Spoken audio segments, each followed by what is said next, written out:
Welcome to Homebrew EDH, where I take you through my personal commander decks, how they work, and how they win. This episode is Amareth the Lustrous. 3 green, white, blue for Legendary Dragon, 6/6 flyer.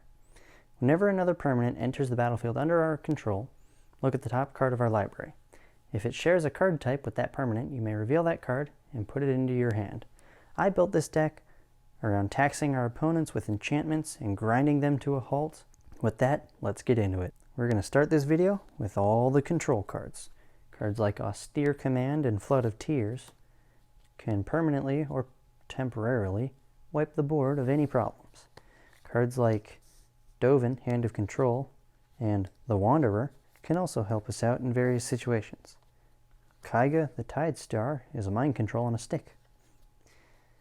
Warrant Warden, Archon of Amareth, Law Mage's Binding, Verity Circle, Eidolon of Obstruction, and Luminous Bonds, not to mention Nahiri's Binding and Stasis Snare, are all wonderful cards that will help grind our opponents out, slowly but surely, alongside cards like Ashes of the Abhorrent and Caliph to keep our opponents just a little more surprised. Now we're going to get into the enchantments and other cards that are all about the value. Most importantly, Krufix, God of Horizons, Starfield Mystic, which discounts our enchantment cost, Rashmi, which lets us play the top card for free, Nessian Wanderer, whenever an enchantment enters, we look at the top 3, reveal a land, put it into our hand, and the rest on the bottom, Future Sight, which reveals the top and we can play it, and then we've got some enchantments that like lands.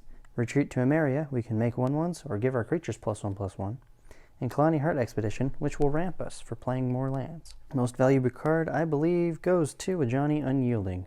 He's 4 in Selesnya, 6 mana total, for 4 mana Planeswalker. His plus reads, reveal the top 3 cards of your library, put all non-land permanent cards revealed this way into our hand and the rest on the bottom. His -2, exile target creature, its controller gains life equal to its power, and his ultimate at -9 reads, put 5 +1/+1 counters on each creature you control and 5 loyalty counters on each other Planeswalker you control.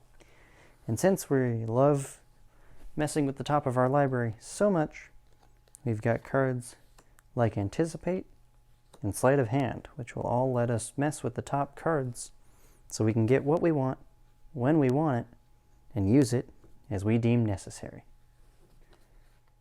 If you enjoyed the video, go ahead and leave a like. Consider subscribing. It's free and you can always change your mind later. If you have a deck or any idea that you'd like to see me build, leave a comment below. I read them all. As always, the deck list will be in the description with all the cards I didn't include in this video.